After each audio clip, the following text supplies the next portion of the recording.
الحمد لله رب العالمين والصلاة والسلام على رسوله الكريم وعلى آله وأصحابه أجمعين. بسم الله الرحمن الرحيم. إن الله وملائكته يصلون على النبي يا أيها الذين آمنوا صلوا عليه وسلموا تسليما.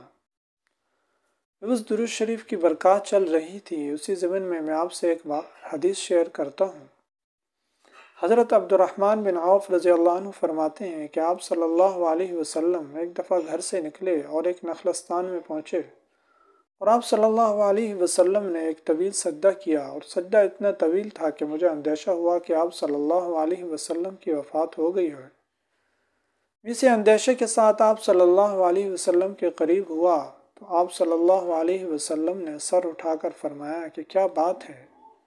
میں نے اپنا اندیشہ ظاہر کیا تو آپ صلی اللہ علیہ وسلم نے فرمایا کہ جبریل علیہ السلام میرے پاس آئے تھے، اور انہوں نے فرمایا کہ اللہ تعالیٰ نے آپ کے اعزاز و اکرام میں یہ فرمایا ہے کہ جو آپ کا امتی آپ پر درود پڑے گا تو میں اس پر رحمت نازل فرماؤں گا، اور جو آپ پر سلام پڑے گا تو میں اس کو سلامتی عطا فرماؤں گا۔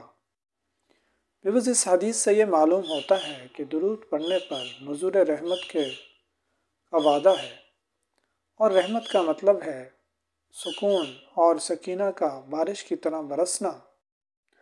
اور دیگر کے حدیث میں وارد ہے کہ درود پڑھنے پر اللہ تعالیٰ گناہ معاف فرماتے ہیں، یعنی جب بندہ درود پڑھتا ہے تو اللہ تعالیٰ اس کے گناہوں کو معاف فرما دیتے ہیں۔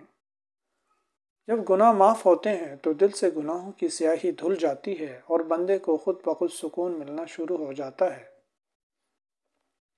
اور اسی طرح گناہ کرنے پر لعنت کا وعدہ ہے۔ لعنت کا مطلب ہے بے سکونی، بے اطمینانی اور وحشت کا طاری ہونا، یعنی بندے کے دل پر ایک عجیب سا خوف طاری رہتا ہے۔